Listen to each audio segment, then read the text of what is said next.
जय श्री कृष्णा। गीता दर्शन जीवन दर्शन में आप सभी का स्वागत। आज हमारी चर्चा का विषय है रजोगुण के बढ़ने से जीवन में क्या क्या प्रभाव पड़ते हैं। मनुष्य का मन 3 गुणों के आधार पर बनता है। सही अनुपात में रहने से मन स्वस्थ रहता है। मन के स्वस्थ रहने से शरीर स्वस्थ रहता है, जिससे जीवन शैली सही चलती है। परंतु जब किसी भी गुण का अनुपात बढ़ता है तो वो रोग का लक्षण बन जाता है। भगवान श्री कृष्ण गीता में कहते हैं कि मनुष्य में हर समय ही ये तीनों गुण विद्यमान रहते हैं, परंतु हर समय कोई एक गुण डोमिनेट करता है। आज हम रजोगुण की चर्चा करते हैं। रजोगुण का कार्य है मन को ऊर्जा देना, कार्य करने की इच्छा होना और शक्ति देना। अगर सीमित मात्रा में ये गुण रहता है तो व्यक्ति परिश्रमी होता है, कार्य करने की इच्छा होती है और ऊर्जा रहती है, कार्य लगन से करता है। किसी में रजोगुण की मात्रा बढ़ती है तो क्या होता है?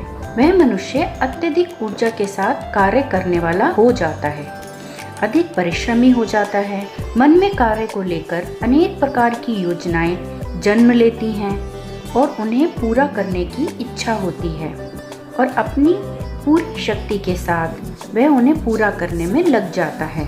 जब रजोगुण थोड़ा और बढ़ता है तो व्यक्ति रेस्ट करना भूल जाता है, विचारों की श्रृंखला बढ़ती जाती है, हर समय कुछ न कुछ प्लानिंग माइंड में चलती रहती है। ऐसे व्यक्ति आराम करने को भूल जाते हैं और अगर थोड़ा सा भी सो लेते हैं तो उसमें भी उनके ड्रीम चलते रहते हैं, जिससे नींद की क्वालिटी अच्छी नहीं रहती और शरीर और मन पर जिसका प्रभाव पड़ता है, जिससे शरीर और मन रेस्टलेस रहने लगता है। ऊर्जा और शक्ति का प्रवाह कम होने लगता है। अच्छी नींद लेने से काम करने की ऊर्जा आती है और अगर नींद की क्वालिटी अच्छी नहीं रहती तो मनुष्य में काम करने की ऊर्जा और शक्ति कम होने लगती है। वह अपने ही काम में इम्परफेक्शन निकालने लगता है, जिससे इनका कॉन्फिडेंस लेवल कम होता जाता है। ऐसे लोग इरिटेट रहते हैं खुद से, अपने आसपास के लोगों से, अपने काम से और इन्हें किसी चीज़ में परफेक्शन नहीं दिखता। धीरे धीरे नींद न आने की समस्याएं जन्म लेने लगती हैं। रजोगुण की मात्रा अधिक होने से मनुष्य में बेचैनी की मात्रा अधिक बढ़ जाती है।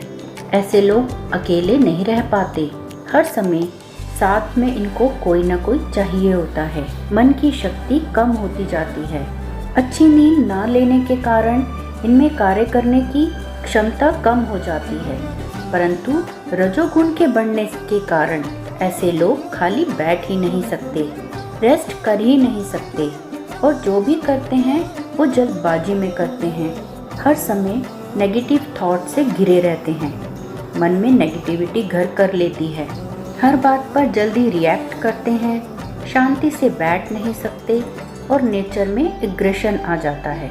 जब रजोगुण अधिक बढ़ता है ये कई प्रकार के मनोरोगों को जन्म देता है। ऐसे लोग हमेशा ही बेचैन रहते हैं, अकेले रहने से बचते हैं और लगातार विचार चलते रहते हैं और इनके नियंत्रण से बाहर हो जाते हैं। चिंता, भय, इनसिक्योरिटी बढ़कर एंजाइटी का रूप ले लेती है, जैसे मूड डिसऑर्डर होना। इनके मूड जल्दी जल्दी स्विंग होते हैं, जिससे कई प्रकार के मनोरोग जन्म लेते हैं। बिना किसी कारण के बहुत ज़्यादा दुखी हो जाते हैं और निराश रहने लगते हैं और बिना किसी कारण के बहुत ही ज़्यादा एकदम से खुश हो जाते हैं। एक ही कार्य को बार बार रिपीट करते हैं, कार्य करने में कोई सेटिस्फेक्शन नहीं आता।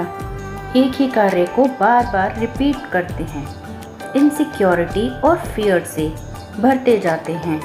अपनी हेल्थ और कैरियर को लेकर इनका डर बढ़ता जाता है। इनके कार्य और विचार इनके अपने नियंत्रण से बाहर हो जाते हैं। परंतु मेडिटेशन और डिफरेंट ब्रीथिंग टेक्निक्स का प्रयोग करके कोई भी व्यक्ति अपने बढ़े हुए रजोगुण को balance, day to day routine को फॉलो करके और उसमें चेंजेस लाकर अपनी जीवन शैली को ठीक किया जा सकता है। भगवान श्री कृष्ण गीता में 6 अध्याय में ध्यान योग पर चर्चा करते हैं।